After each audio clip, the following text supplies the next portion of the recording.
And now for part 3, folks. Good thing I'm not in a technology class or something. Okay, so another comparative experimental study that he did was with another gentleman, and they sent out 5,000 resumes. The resumes were all exactly the same. The only change on them was that 2,500, half of them, had the name Greg on them, and the other 2,500 had the name Tyrone.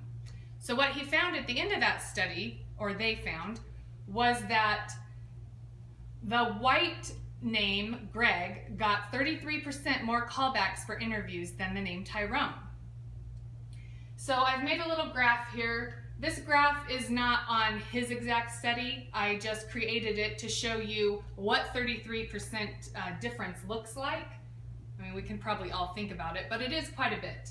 So if we were taking the number 5,000 resumes, it would be something like 1,600 callbacks for the white male Greg, 1,072 callbacks for Tyrone, and maybe 23, 28 weren't called back on. But you can see that's quite a big difference.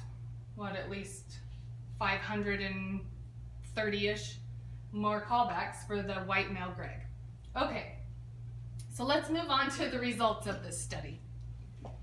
I felt that at the end of it, Fryer attained that African American mothers led the study in picking unique or unusual names for their babies than any other race.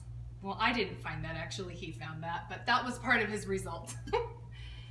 The findings also found a conspicuous correlation that the mothers of the unconventional names were also the mothers from lower economic means, unwed, and young mothers lacking a full education. I guess I kind of already went over the results. Sorry about that.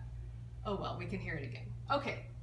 Another thing was the distinctive black names don't manifest unsuccessful livelihood, but more credible the racial structure of one's neighborhood, residing in poverty conditions, and lacking education may have had more to do with it than the name of the person themselves.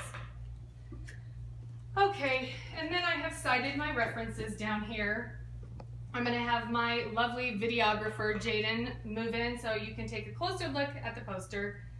I have put some fun names up there like Laquita, Darnell, Luke, Jake, Catherine, Diamond, Wyatt, Beyonce. We all know that in America, we tend to think of different types of people when we hear those names. But it was an interesting study overall, and I enjoyed it. I hope you all have a lovely day. Bye.